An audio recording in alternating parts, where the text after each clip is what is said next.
नमस्कार विद्यार्थी मित्रांनो, आज आपण अपूर्णांक संख्या रेषेवर कशा दाखवायच्या हे पाहणार आहोत.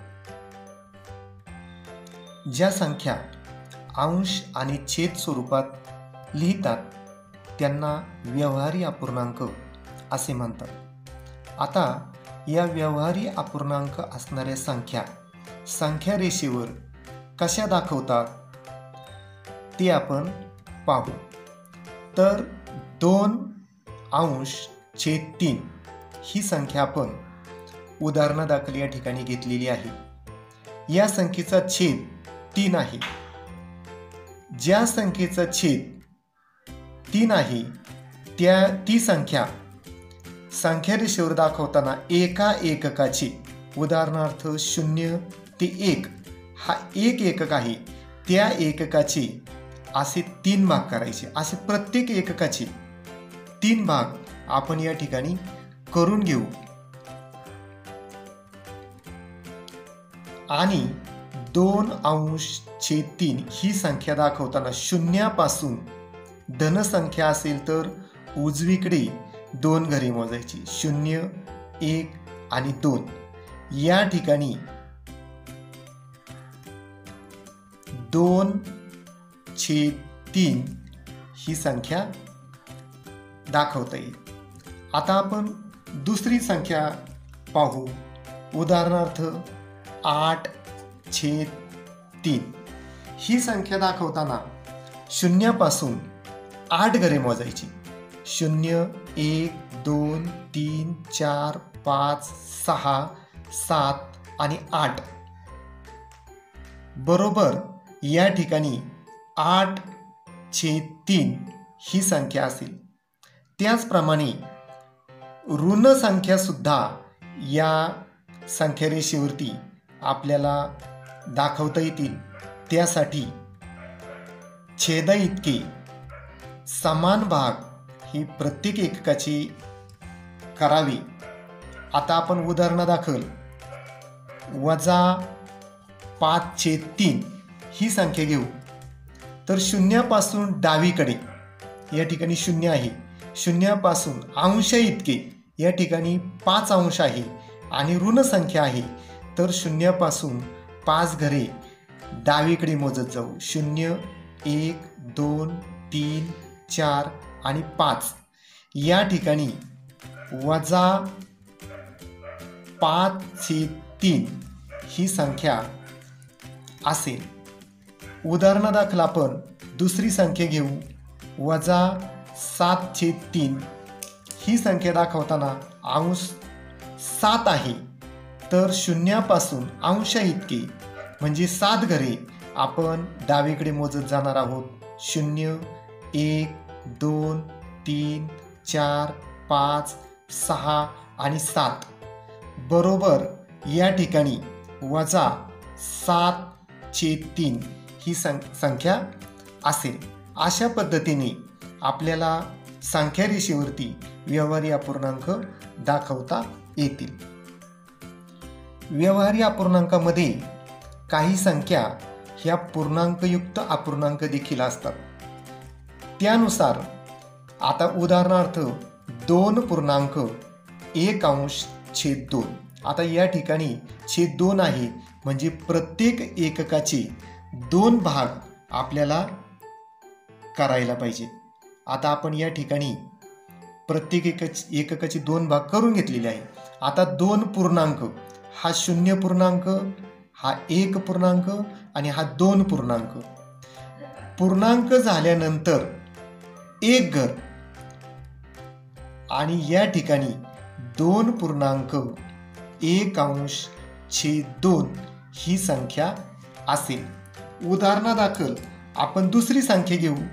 उदाहरणार्थ 3.1/2 ही संख्या आपल्याला पूर्णांकानुसार 0, 1, 2 पूर्णांक आणि 3 पूर्णांक आणि यानंतर 1 घर घ्यायची आणि या ठिकाणी 3.1/2 अशी संख्या दाखवता येईल.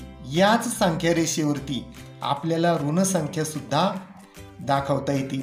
उदाहरणार्थ -1.1/2 ही संख्या दाखवताना ऋण संख्या ह्या शून्याच्या डाव्या बाजूला असतात.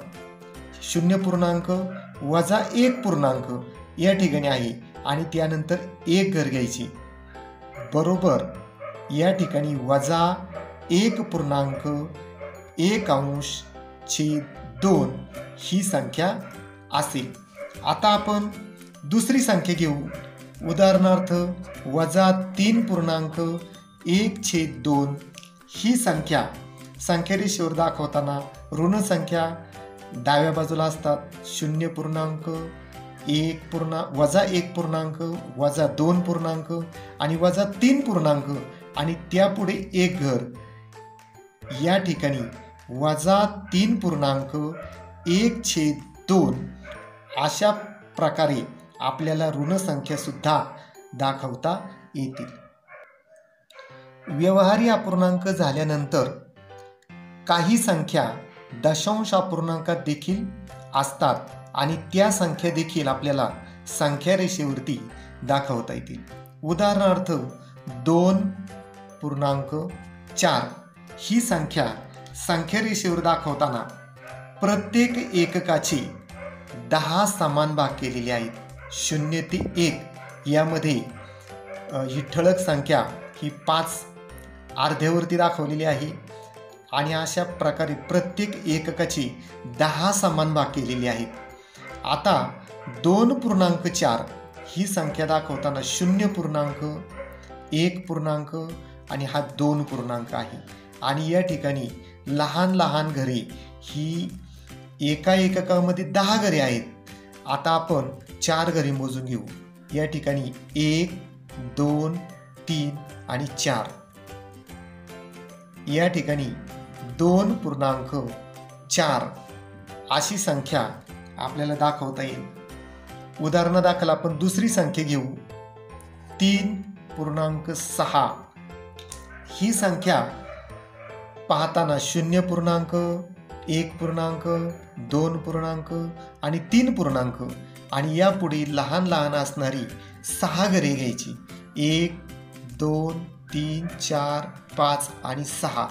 या ठिकाणी 3.6 ही संख्या असेल. याच संख्या रेषेवरती आपल्याला ऋण संख्या सुद्धा घेता येतील. उदाहरणार्थ -2.7 ही संख्या घेताना शून्याच्या डावीकडे आपण 2 पूर्णांकापर्यंत जाणार आहोत. ही 0.1 आणि -2 आणि त्यानंतर 7 घरे मोजणार आहोत. लहान लहान असणारी 7 घरे. आता इथं 5 घरे आहेत. 6 आणि 7. या ठिकाणी -2.7 ही संख्या असेल. अशाच प्रकारे आपण अजून एक उदाहरण घेऊ. उदाहरणार्थ -0.6 ही संख्या संख्या रेषेवरती दाखवताना 0.6 म्हणजे 1च्या अलीकडेच असणार आहे. तर शून्यापासूनच आपण 6 घरे मोजणार आहोत डाव्या बाजूला, कारण ऋण संख्या आहे. 1, 2, 3, 4, 5 आणि 6. या ठिकाणी 0.6 वजा 0.6 ही संख्या असेल. आपण दुसरी संख्या रेषा घेऊ. या ठिकाणी 2.5 ही संख्या आपण या संख्या रेषेवर दाखवू. या ठिकाणी प्रत्येक पूर्णांकाचे अर्धा अर्धा भाग केलेला आहे आणि त्याला 0.5 म्हणतात. आणि 2.5 म्हणजे शून्यापासून 0.1 आणि 2 आणि या ठिकाणी 2.5 ही संख्या असेल. त्याच प्रकारे 3.5 ही संख्या सुद्धा ही 3 आणि ही 0.5. या ठिकाणी आपल्याला 3.5 ही संख्या पाहायला मिळेल. आता ऋण संख्या सुद्धा यावरती दाखवता येतील. -2.05. वजा संख्या ह्या शून्याच्या डाव्या बाजूला असतात. 0 -1 पूर्णांक आणि -2 पूर्णांक. -2 पूर्णांक आणि -3 पूर्णांक यांच्या मधोमध या ठिकाणी -2.5 ही संख्या असेल. त्याचप्रमाणे -0.5 ही संख्या आपल्याला शून्याच्या डावीकडे 1च्या आणि शून्याच्या मधोमध 0.5 ही संख्या असेल. संख्या रेषेवरती संख्या कशा दाखवायच्या हे आता तुम्ही शिकलेला आहात. तुम्ही स्वतः संख्या रेषा काढा आणि या दिलेल्या संख्या त्या संख्या रेषेवरती दाखवा. धन्यवाद.